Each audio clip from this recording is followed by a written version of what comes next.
Masyarakat zaman batu di seluruh dunia menggunakan kaca alami seperti kaca vulkanik obsidian untuk membuat alat pemotong yang tajam. Namun, menurut bukti arkeologi, kaca asli pertama diciptakan di pesisir utara Suriah, Mesopotamia atau Mesir. Sejarah barang kaca paling awal yang diketahui dapat ditelusuri kembali ke setidaknya 2000 sebelum Masehi. Kemajuan dalam ilmu material dan teknik manufaktur telah memungkinkan untuk menghasilkan kaca. Saat ini kaca dibuat menggunakan dua teknik utama. Satu, metode kaca terapung, yaitu kaca cair yang mengapung di atas lapisan logam cair. Dan dua, metode kaca tiup, yaitu kaca cair menjadi gelembung. Kali ini, Dokter Fakta akan membahas proses pembuatan kaca lembaran dengan metode kaca terapung. Dalam metode ini, selembar kaca diproduksi dengan mengapungkan kaca cair di atas lapisan logam cair, seperti timah atau timbal. Ini digunakan untuk menghasilkan lembaran kaca dengan ketebalan seragam dan permukaan datar. Berikut proses langkah demi langkah ya. Sebelum lanjut, pastikan tempatmu nyaman buat rebahan, siapkan cemilan kesukaanmu. Ayo, kita bangun channel ini biar terus berkembang dengan cara subscribe, like, share. Terima kasih dan selamat menonton. Nomor 1. Peluburan dan pemurnian. Bahan baku yang umum digunakan untuk membuat kaca apung adalah pasir, dolomit, kue garam, natrium sulfat, abu soda, natrium karbonat, dan batu kapur. Bahan lain sering digunakan sebagai bahan pemurnian untuk mengubah sifat kimia dan fisik kaca. Bahan-bahan ini dicampur dalam proses batch dengan proporsi yang tepat. Seluruh batch kemudian dimasukkan ke dalam tungku di mana ia dipanaskan hingga hampir 1500 derajat Celcius. Sebagian besar tungku dapat menampung lebih dari 1000 ton material.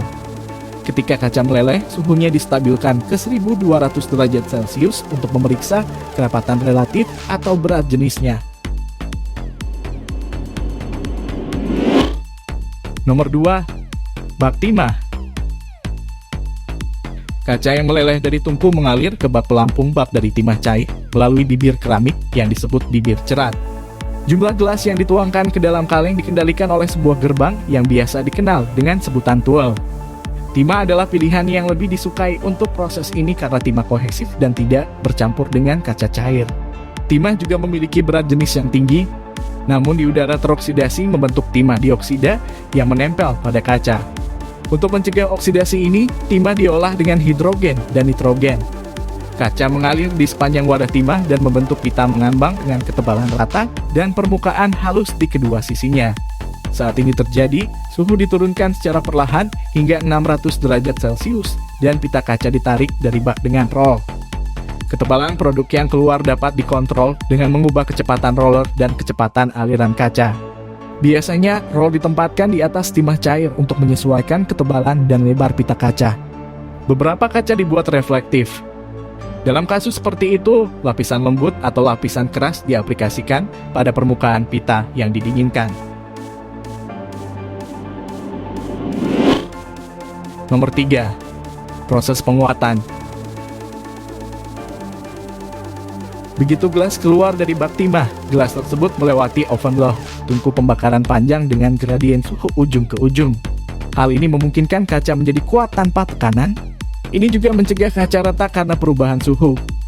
Lebih khusus lagi, proses ini mengubah sifat kimia dan fisik kaca, mengurangi kekerasannya, dan membuatnya lebih ulet.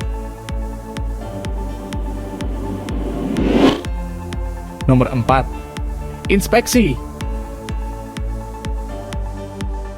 Menggunakan teknologi inspeksi cermat dan canggih, jutaan inspeksi dapat dilakukan selama proses pembuatan kaca. Kebanyakan dari mereka melibatkan identifikasi tekanan, butiran pasir, dan gelembung udara yang mengurangi kualitas kaca. Saat ini, ada ribuan sistem yang mampu secara tepat memeriksa kualitas optik, distorsi, tegangan, ketebalan, dan kerataan kaca sedini mungkin selama proses produksi. Nomor 5. Pemotongan. Saat keluar dari ujung dingin dari oven layer, kaca dipotong dan dibentuk sesuai kebutuhan pelanggan menggunakan peralatan khusus. Lembaran kaca besar dipotong dengan meja potong kaca semi otomatis berbantuan komputer. Lembaran ini kemudian dipecah secara manual menjadi lembaran kaca tersendiri. Sementara sebagian besar tingkat pemotongan menggunakan roda kecil dan tajam yang terbuat dari tungsten karbida atau baja yang diperkeras. Beberapa menggunakan berlian untuk membuat belahan. Itulah tadi proses pembuatan kaca lembaran. Gimana? Sudah tahu kan prosesnya, padahal di rumah sering kita jumpai ya, kaca di jendela, di meja, dan masih banyak lain. Sampai jumpa di artikel dokter fakta selanjutnya. Salam sehat selalu ya pasien dokter.